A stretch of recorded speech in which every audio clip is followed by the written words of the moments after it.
Muy buenos días, ¿cómo están? En nombre del cronista quiero darles la bienvenida a la cuarta edición del Energy Summit, un evento que para nosotros nos permite conectarnos con uno de los sectores más poderosos de la economía argentina, que es el sector de la energía justamente. Soy Hernán de Goñi, director periodístico del Cronista Comercial, y como siempre quiero agradecer muy especialmente a todos los expositores y oradores que nos van a acompañar durante esta jornada.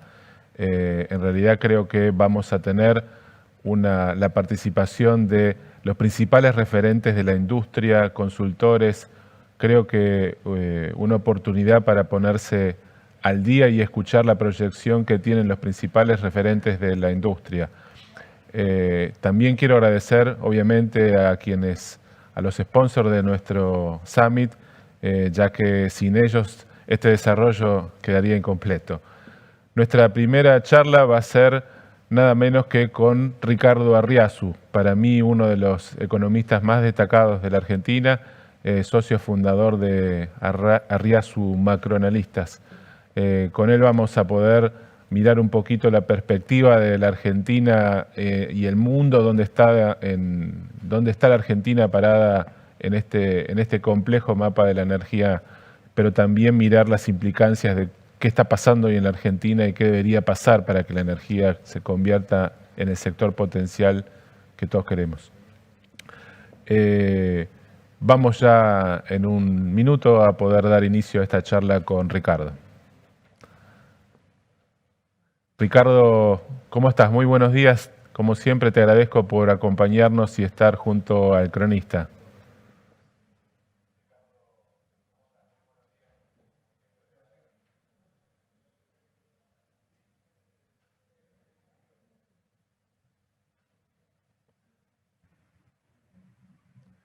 Creo que tenés el micrófono en silencio, ¿puede ser? No, lo tenía abierto, no sé si me escuchan, recién estaban ahora hablando sí. Y me escuchaban. Ahora perfectamente. ¿Cómo estás, Ricardo? Bueno, te agradezco nuevamente que nos acompañes en nuestro Energy Summit. Y bueno, como siempre es un gusto contarte en un evento de cronista. Muchas gracias. Ricardo, como mencioné en tu presentación, lo primero que me gustaría es que nos ayudes a mirar la situación del sector energético, básicamente partiendo de su inserción en un mundo muy complicado, porque como para todos ya se nos hizo muy presente el 2020 con el impacto que generó las medidas que tuvo que tomar el mundo para combatir la pandemia del coronavirus. El sector de la energía tuvo un impacto, lo sufrió muy fuerte porque, digamos, se paralizó la circulación, el transporte, el turismo, y eso provocó un derrumbe de la demanda global de petróleo y de combustibles. Lo que me gustaría es que me ayudes a pensar dónde estamos hoy, dónde nos dejó ese mundo hoy, un poco dónde está ese mundo y dónde está la Argentina parada frente a ese panorama. Muy bien. Yo quisiera, como siempre, comenzar diciendo yo no soy un experto energético, eso es por respeto a los verdaderos expertos. Soy un economista que considera que la energía es un insumo esencial y por lo tanto no se puede descuidarla. No hay crecimiento económico sustentable si no hay energía. Cuando crece la economía, aumenta la demanda de energía. Los avances tecnológicos han hecho que en el mundo la intensidad de uso de energía desde 1980 para acá baje a la mitad. Y es un proceso continuo donde baja más o menos 1,5% por año ese cociente. El único año que no pasó eso fue en 1983, cuando Estados Unidos salía de los 3 años de recesión del ajuste de Volcker. El año pasado no fue una excepción. El año pasado la economía mundial cayó 3,3% y la demanda total de energía, de todas las formas, digamos, cayó un poco más del 4%. O sea que la intensidad volvió a caer. Para este año se estima un crecimiento de la economía mundial cercano al 6% y un crecimiento de la demanda total de energía de poco más del 4%. Ahora, cuando uno lo pone de esa manera, en realidad es como el que pregunta cuánto es la profundidad promedio de un río. Y se metió en el medio, digamos, y se ahogó porque, digamos, claramente hay diferentes momentos en el tiempo. Nosotros el año pasado tuvimos la peor crisis sanitaria y económica desde la peste negra. Mientras no haya vacuna, ahora la hay, la única forma de combatirlo era con el distanciamiento. Y el distanciamiento lo que hacía es destruir la base de la economía moderna, que es el intercambio y la, y la especialización. Entonces, en algún momento del año pasado, hubo impacto sobre la demanda de energía muy fuerte. En el año como un todo, el que más sufrió fue petróleo. Cayó un poco más del 8%. Pero en el mes de abril del año pasado, la demanda cayó más del 30%. Como fue algo inesperado, la oferta siguió creciendo, había demanda y llegó un momento donde no había dónde guardar el petróleo.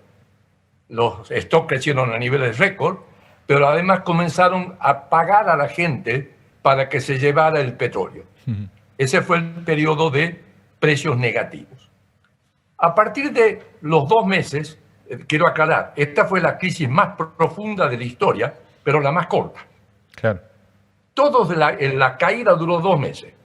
Después comenzó a recuperarse. Algunos están hoy por encima de lo que estaban antes de la pandemia, otros están cerca del mismo nivel y otros como nosotros estamos todavía abajo. Ahora, cuando comienza a recuperarse la actividad económica, comienza a recuperarse la demanda de energía. Entre ellos la demanda de petróleo.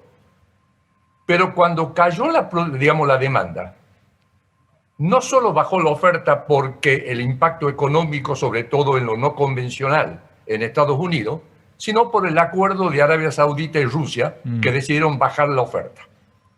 Entonces, con baja de oferta y crecimiento de la demanda, a partir de un poco más de mediados de año, la demanda comenzó a ser más rápida que la oferta. Y en los últimos días hubo una caída muy fuerte de stocks. Y por eso estamos con los precios más altos desde 1900, desde hace 2 años. Hay gente que dice esto va a llegar arriba de $100 el barril. Pero eso va a depender de qué es lo que hagan, digamos, los principales productores con ese acuerdo. Ya Rusia advirtió que está dispuesto a aumentar la oferta y hay algunos que sin ningún acuerdo la están aumentando. Entonces vamos a tener precios más altos. Es posible que llegue a 100, yo no creo. Yo creo que van a estar más o menos en los niveles de precio que estamos en este momento. No pasó lo mismo en la demanda de... sí. No, que te iba a hacer una pregunta cuando no pasó termine, lo mismo en la demanda de electricidad y crecieron los renovables. Digamos, o sea que claramente hubo un cambio en la matriz energética mundial. Ahora, Argentina es completamente distinta. Desde 1990 para acá, la intensidad de uso de la energía bajó apenas 1,8%. El año pasado, la demanda de energía, subió en proporción al PBI. Bueno, este es un problema, de Argentina que es una mezcla de incorporar a gente que antes no estaba usando energía, pero es sobre todo el sistema de precios y de incentivos y de consumo que es lo que hace, que esto haya así. También la que más sufrió es petróleo. En un momento cayó 35% la demanda, las refinerías comenzaron a bajar muchísimo su actividad, pero en petróleo cayó más la demanda que la oferta, con lo cual sorprendentemente aumentó el volumen exportado. Argentina es un pequeño exportador de petróleo. En gas, por el contrario, bajó más la oferta, la producción que la demanda, con lo cual tuvimos que aumentar las importaciones. Y en energía, bajó el uso de gas en la generación y subió el uso de combustibles líquidos, con lo cual aumentaron las importaciones. O sea que el resultado para Argentina en realidad fue un deterioro del balance externo. Y este año está continuando de la misma manera. Este es el contexto para responder a tu pregunta. Ricardo, hace pocos días la Fed dio una señal de tasas de interés que alteró un poco el escenario futuro para el dólar como moneda global y eso afectó también el precio de las materias primas. ¿Hacia adelante crees que puede tener una incidencia en la proyección que hacía sobre en los precios del petróleo? Ok. Para este año se calcula que Estados Unidos va a crecer 6,4%. Solamente 3 veces tuvo esa tasa de crecimiento desde 1960. 2 de ellas comenzando un proceso inflacionario. En Estados Unidos la cantidad de ayuda que dio el gobierno fue más grande que la cantidad de ingresos que perdió la gente por la pandemia. Con lo cual la gente durante todo el periodo tuvo un nivel de ingresos superior a antes de la pandemia. Como estaba el tema de no poder transportarse y cosas cerradas, al principio bajó su gasto. Ahora ya está su gasto por encima de lo que estaba antes de la pandemia. En el interín, ahorró 3.4 billones de dólares contra 1.2 billones de dólares que ahorró antes de la pandemia. Y ningún mes tuvo menos ingresos que antes. Por eso es que yo digo que a Estados Unidos ahora se vienen los años locos. Digamos, no se consigue mano de obra, digamos, la gente bajó su oferta, está llena de plata, y ahora con las nuevas liberalidades están comenzando a crecer. Bueno, si eso se quedara ahí, en realidad yo me quedo corto con el aumento de la demanda. Claro. Pero ha comenzado a crecer la inflación. La tasa de los últimos 12 meses ya supera el 4% y la tasa trimestral anualizada supera el 8%. Cuando la meta de la FED es 2% y querían subirlo un poquitito.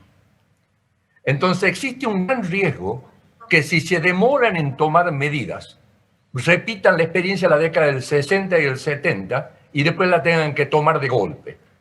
Y si la toman de golpe, ahí todos estos pronósticos de crecimiento mundial se dan vuelta, porque es lo que pasó en el año 80 y lo que pasó con la primera crisis de la OPEC en el año 73-74. Ricardo, cuando estaba todavía por asumir Alberto Fernández su presidencia, vos señalabas que si el nuevo gobierno en ese momento se decidía por un camino de congelamiento, de especificación de las tarifas energéticas, el futuro de Vaca Muerta podía desvanecerse. ¿Qué es lo que, digamos, qué es lo que pasó en este casi 2 años de gestión y crees que todavía ese futuro hay que revivirlo o es un futuro potencialmente positivo? Yo le quiero ser más preciso. Yo esa frase la dije en agosto del año 2019, cuando el gobierno anterior congeló las tarifas.